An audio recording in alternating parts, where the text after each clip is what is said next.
Genèse chapitre 1. Au commencement, Dieu créa les cieux et la terre.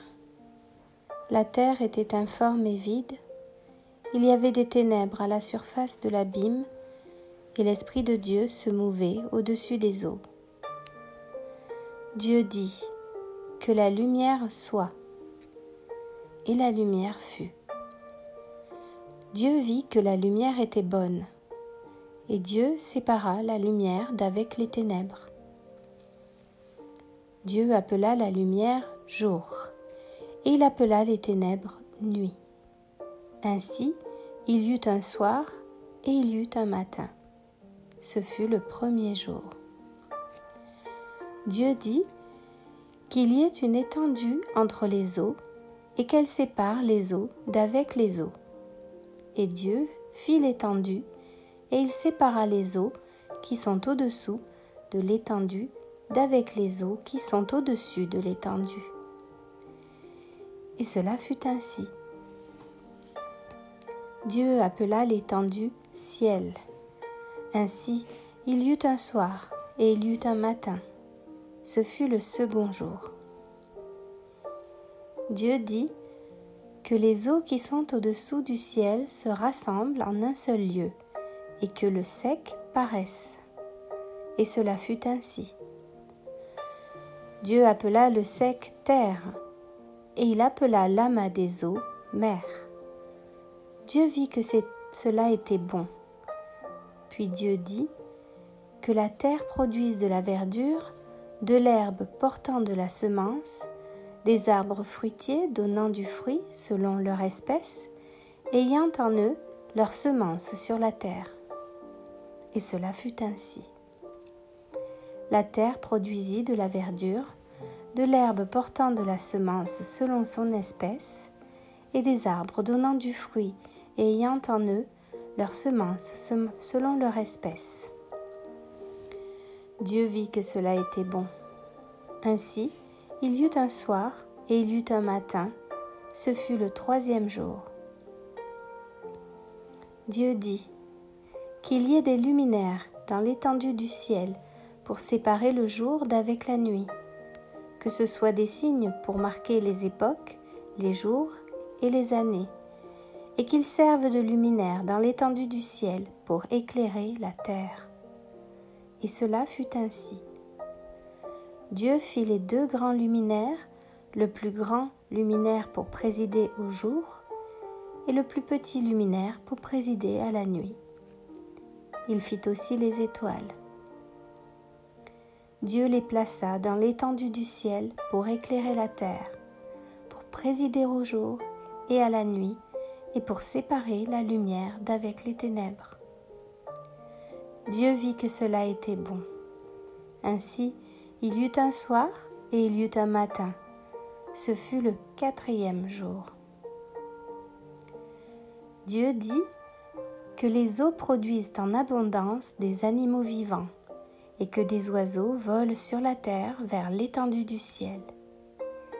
Dieu créa les grands poissons et tous les animaux vivants qui se meuvent et que les eaux produisirent en abondance selon leur espèce. Il créa aussi tout oiseau ailé selon son espèce.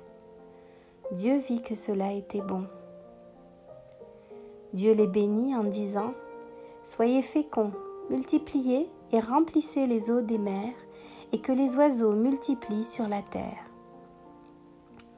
Ainsi, il y eut un soir et il y eut un matin.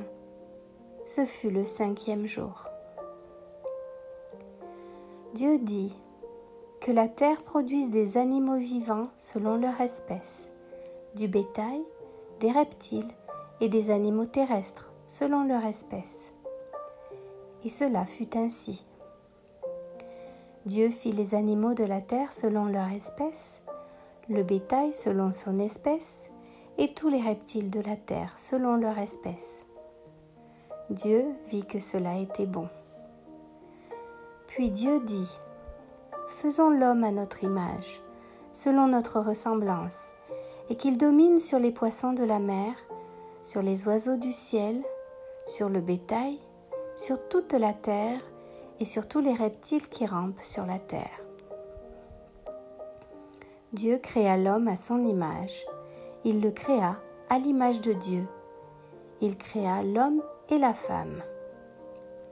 Dieu les bénit, et Dieu leur dit : Soyez féconds, multipliez et remplissez la terre et l'assujettissez, et dominez sur les poissons de la mer, sur les oiseaux du ciel et sur tout animal qui se meut sur la terre. Et Dieu dit : Voici, je vous donne toute herbe portant de la semence et qui est à la surface de toute la terre, et tout arbre ayant en lui du fruit d'arbre et portant de la semence, ce sera votre nourriture. Et à tout animal de la terre, à tout oiseau du ciel et à tout ce qui se meut sur la terre, ayant en soi un souffle de vie, je donne toute herbe verte pour nourriture. Et cela fut ainsi. Dieu vit tout ce qu'il avait fait, et voici, cela était très bon. Ainsi, il y eut un soir, et il y eut un matin, ce fut le 6e jour. Genèse, chapitre 2. Ainsi furent achevés les cieux et la terre, et toute leur armée. Dieu acheva au 7e jour son œuvre qu'il avait faite, et il se reposa au 7e jour de toute son œuvre qu'il avait faite. Dieu bénit le 7e jour et il le sanctifia, parce qu'en ce jour, il se reposa de toute son œuvre qu'il avait créée en la faisant. Voici les origines des cieux et de la terre quand ils furent créés. Lorsque l'Éternel Dieu fit une terre et des cieux, aucun arbuste des champs n'était encore sur la terre, et aucune herbe des champs ne germait encore, car l'Éternel Dieu n'avait pas fait pleuvoir sur la terre, et il n'y avait point d'homme pour cultiver le sol. Mais une vapeur s'éleva de la terre et arrosa toute la surface du sol.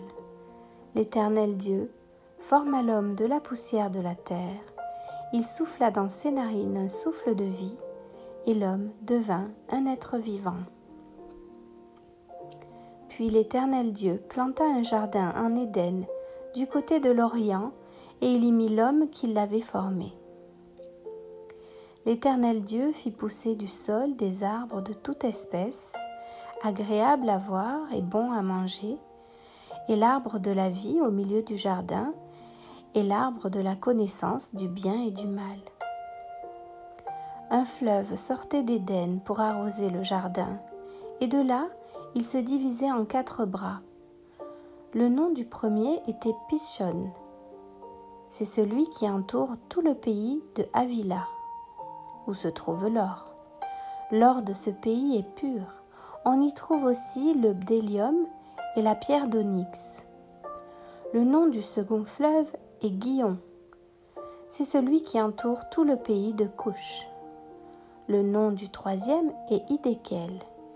C'est celui qui coule à l'orient de la Syrie. Le 4e fleuve, c'est l'Euphrate.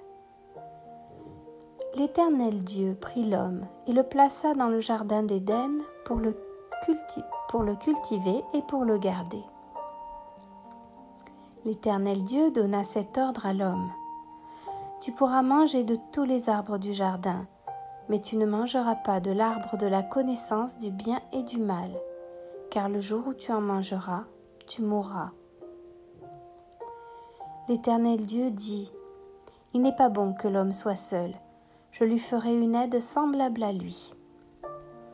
L'Éternel Dieu forma de la terre tous les animaux des champs et tous les oiseaux du ciel, et il les fit venir vers l'homme pour voir comment il les appellerait, et afin que tout être vivant portât le nom que lui donnerait l'homme. Et l'homme donna des noms à tout le bétail, aux oiseaux du ciel et à tous les animaux des champs. Mais pour l'homme, il ne trouva point d'aide semblable à lui. Alors l'Éternel Dieu fit tomber un profond sommeil sur l'homme, qui s'endormit. Et il prit une de ses côtes et referma la chair à sa place. l'Éternel Dieu forma une femme de la côte qu'il avait prise de l'homme, et il l'amena vers l'homme. Et l'homme dit, « Voici, cette fois, celle qui est os de mes os et chair de ma chair. On l'appellera femme, parce qu'elle a été prise de l'homme. C'est pourquoi l'homme quittera son père et sa mère, et s'attachera à sa femme, et ils deviendront une seule chair. » L'homme et sa femme étaient tous deux nus, et ils n'en avaient point honte. Genèse, chapitre 3. Le serpent était le plus rusé de tous les animaux des champs que l'Éternel Dieu avait fait. Il dit à la femme, « Dieu a-t-il réellement dit, vous ne mangerez pas de tous les arbres du jardin ?» La femme répondit au serpent, « Nous mangeons du fruit des arbres du jardin. Mais quant au fruit de l'arbre qui est au milieu du jardin, Dieu a dit, vous n'en mangerez point, et vous n'y toucherez point, de peur que vous ne mouriez. » Alors le serpent dit à la femme, « Vous ne mourrez point, mais Dieu sait que le jour où vous en mangerez, vos yeux s'ouvriront et que vous serez comme des dieux, connaissant le bien et le mal. » La femme vit que l'arbre était bon à manger et agréable à la vue et qu'il était précieux pour ouvrir l'intelligence. Elle prit de son fruit et en mangea. Elle en donna aussi à son mari, qui était auprès d'elle, et il en mangea. Les yeux de l'un et de l'autre s'ouvrirent. Ils connurent qu'ils étaient nus. Ayant cousu des feuilles de figuier, ils s'en firent des ceintures. Alors ils entendirent la voix de l'Éternel Dieu qui parcourait le jardin vers le soir, et l'homme et sa femme se cachèrent loin de la face de l'Éternel Dieu, au milieu des arbres du jardin. Mais l'Éternel Dieu appela l'homme et lui dit, « Où es-tu » Il répondit, « J'ai entendu ta voix dans le jardin et j'ai eu peur parce que je suis nu et je me suis caché. » Et l'Éternel Dieu dit, « Qui t'a appris que tu es nu ? Est-ce que tu as mangé de l'arbre dont je t'avais défendu de manger ?» L'homme répondit, « La femme que tu as mise auprès de moi m'a donné de l'arbre et j'en ai mangé. » Et l'Éternel Dieu dit à la femme, « Pourquoi as-tu fait cela ?» La femme répondit, « Le serpent m'a séduite et j'en ai mangé. » L'Éternel Dieu dit au serpent, « Puisque tu as fait cela, tu seras maudit entre tout le bétail et entre tous les animaux des champs. Tu marcheras sur ton ventre et tu mangeras de la poussière tous les jours de ta vie. Je mettrai inimitié entre toi et la femme, entre ta postérité et sa postérité. Celle-ci t'écrasera la tête et tu lui blesseras le talon. » Il dit à la femme, « J'augmenterai la souffrance de tes grossesses. Tu enfanteras avec douleur, et tes désirs se porteront vers ton mari, mais il dominera sur toi. » Il dit à l'homme, « Puisque tu as écouté la voix de ta femme, et que tu as mangé de l'arbre au sujet duquel je t'avais donné cet ordre, tu n'en mangeras point, le sol sera maudit à cause de toi. C'est à force de peine que tu en tireras ta nourriture tous les jours de ta vie. Il te produira des épines et des ronces, et tu mangeras de l'herbe des champs. C'est à la sueur de ton visage que tu mangeras du pain, jusqu'à ce que tu retournes dans la terre, d'où tu as été pris, car tu es poussière, et tu retourneras dans la poussière. » Adam donna à sa femme le nom d'Ève, car elle a été la mère de tous les vivants. L'Éternel Dieu fit à Adam et à sa femme des habits de peau, et il les en revêtit. L'Éternel Dieu dit, « Voici, l'homme est devenu comme l'un de nous, pour la connaissance du bien et du mal. Empêchons-le maintenant d'avancer sa main, de prendre de l'arbre de vie, d'en manger et de vivre éternellement. » Et l'Éternel Dieu le chassa du jardin d'Éden pour qu'il cultivât la terre d'où il avait été pris. C'est ainsi qu'il chassa Adam, et il mit à l'orient du jardin d'Éden les chérubins qui agitent une épée flamboyante pour garder le chemin de l'arbre de vie. Genèse chapitre 4. Adam connut Ève, sa femme. Elle conçut et enfanta Caïn, et elle dit : J'ai formé un homme avec l'aide de l'Éternel. Elle enfanta encore son frère Abel. Abel fut berger et Caïn fut laboureur. Au bout de quelque temps, Caïn fit à l'Éternel une offrande des fruits de la terre. Et Abel, de son côté, en fit une des premiers-nés de son troupeau et de leur graisse. L'Éternel porta un regard favorable sur Abel et sur son offrande, mais il ne porta pas un regard favorable sur Caïn et sur son offrande. Caïn fut très irrité et son visage fut abattu. Et l'Éternel dit à Caïn : Pourquoi es-tu irrité ? Et pourquoi ton visage est-il abattu ? Certainement, si tu agis bien, tu relèveras ton visage. Et si tu agis mal, le péché se couche à la porte et ses désirs se portent vers toi. Mais toi, domine sur lui. Cependant, Caïn adressa la parole à son frère Abel. Mais comme ils étaient dans les champs, Caïn se jeta sur son frère Abel et le tua. L'Éternel dit à Caïn : Où est ton frère Abel ? Il répondit : Je ne sais pas, suis-je le gardien de mon frère ? Et Dieu dit : Qu'as-tu fait ? La voix du sang de ton frère crie de la terre jusqu'à moi. Maintenant, tu seras maudit de la terre, qui a ouvert sa bouche pour recevoir de ta main le sang de ton frère. Quand tu cultiveras le sol, il ne te donnera plus sa richesse. Tu seras errant et vagabond sur la terre. Caïn dit à l'Éternel : Mon châtiment est trop grand pour être supporté. Voici, tu me chasses aujourd'hui de cette terre. Je serai caché loin de ta face. Je serai errant et vagabond sur la terre, et quiconque me trouvera me tuera. L'Éternel lui dit : Si quelqu'un tuait Caïn, Caïn serait vengé 7 fois. Et l'Éternel mit un signe sur Caïn pour que quiconque le trouverait ne le tuât point. Puis Caïn s'éloigna de la face de l'Éternel et habita dans la terre de Nod, à l'orient d'Éden.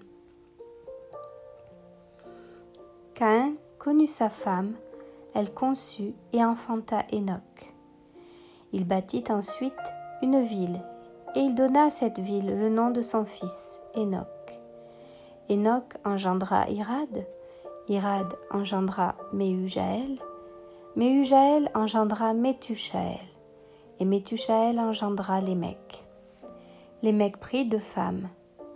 Le nom de l'une était Ada, et le nom de l'autre Tsilia. Ada enfanta Jabal, il fut le père de ceux qui habitent sous les tentes et près des troupeaux. Le nom de son frère était Jubal. Il fut le père de tous ceux qui jouent de la harpe et du chalumeau. Tsilla, de son côté, enfanta Tubal-Caïn, qui forgeait tous les instruments d'airain et de fer. La sœur de Tubal-Caïn était Naama. Lémec dit à ses femmes : Ada et Tsilla, écoutez ma voix. Femmes de Lémec, écoutez ma parole. J'ai tué un homme pour ma blessure, et un jeune homme pour ma meurtrissure. Caïn sera vengé 7 fois, et Lémec 77 fois. Adam connut encore sa femme. Elle enfanta un fils et l'appela du nom de Seth, car, dit-elle, Dieu m'a donné un autre fils à la place d'Abel que Caïn a tué. Seth eut aussi un fils, il l'appela du nom d'Hénoch.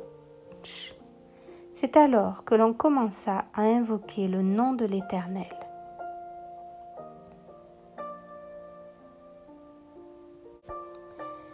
Genèse, chapitre 5. Voici le livre de la postérité d'Adam. Lorsque Dieu créa l'homme, il le fit à la ressemblance de Dieu. Il créa l'homme et la femme. Il les bénit et il les appela du nom d'homme lorsqu'ils furent créés. Adam, âgé de 130 ans, engendra un fils à sa ressemblance selon son image et lui donna le nom de Seth. Les jours d'Adam après la naissance de Seth furent de 800 ans. Il engendra des fils et des filles. Tous les jours qu'Adam vécut furent de 930 ans, puis il mourut. Seth, âgé de 150 ans, engendra Énoch. Seth vécut, après la naissance d'Énoch, 807 ans, et il engendra des fils et des filles.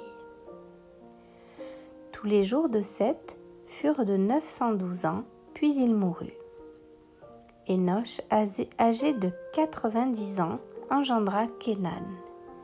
Énoch vécut, après la naissance de Kénan, 815 ans, et il engendra des filles et des fils. Tous les jours d'Énoch furent de 905 ans, puis il mourut. Kénan, âgé de 70 ans, engendra Mahalalel. Kénan vécut après la naissance de Mahalalel 840 ans, et il engendra des fils et des filles.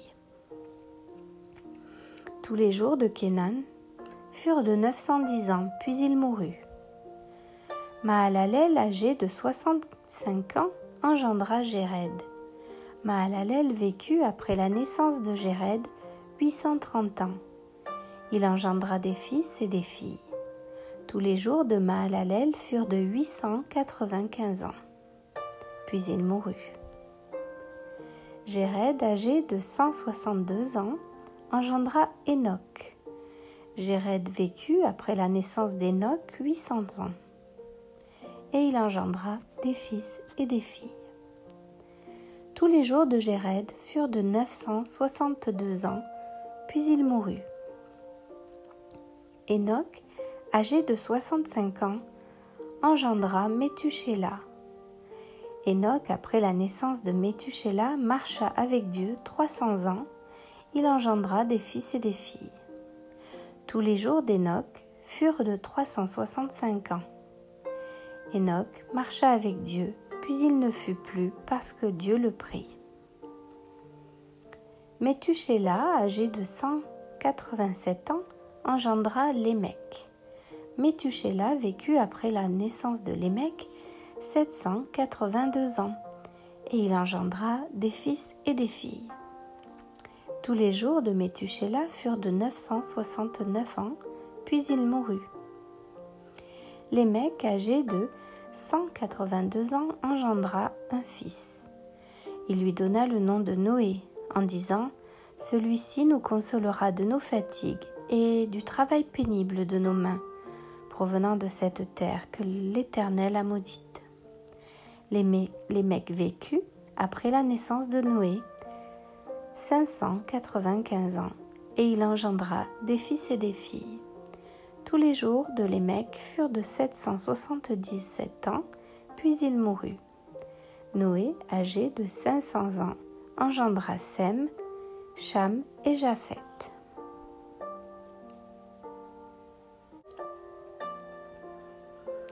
Genèse, chapitre 6. Lorsque les hommes eurent commencé à se multiplier sur la face de la terre et que des filles leur furent nées, les fils de Dieu virent que les filles des hommes étaient belles, et ils en prirent pour femmes parmi toutes celles qu'ils choisirent. Alors l'Éternel dit : « Mon esprit ne restera pas à toujours dans l'homme, car l'homme n'est que chair, et ses jours seront de 120 ans. » Les géants étaient sur la terre en ces temps-là, après que les fils de Dieu furent venus vers les filles des hommes, et qu'elles leur eurent donné des enfants. Ce sont ces héros qui furent fameux dans l'Antiquité. L'Éternel vit que la méchanceté des hommes était grande sur la terre, et que toutes les pensées de leur cœur se portaient chaque jour uniquement vers le mal. l'Éternel se repentit d'avoir fait l'homme sur la terre, et il fut affligé en son cœur. Et l'Éternel dit, « J'exterminerai de la face de la terre l'homme que j'ai créé, depuis l'homme jusqu'au bétail, aux reptiles et aux oiseaux du ciel, car je me repens de les avoir faits. » Mais Noé trouva grâce aux yeux de l'Éternel. Voici la postérité de Noé. Noé était un homme juste et intègre dans son temps. Noé marchait avec Dieu. Noé engendra 3 fils, Sem, Cham et Japheth. La terre était corrompue devant Dieu, la terre était pleine de violence. Dieu regarda la terre et voici, elle était corrompue, car toute chair avait corrompu sa voie sur la terre. Alors Dieu dit à Noé, « La fin de toute chair est arrêtée par devers moi, car ils ont rempli la terre de violence. Voici, je vais les détruire avec la terre. Fais-toi une arche de bois, de gopher. Tu disposeras cette arche en cellules, et tu l'enduiras de poids en dedans et en dehors. Voici comment tu la feras.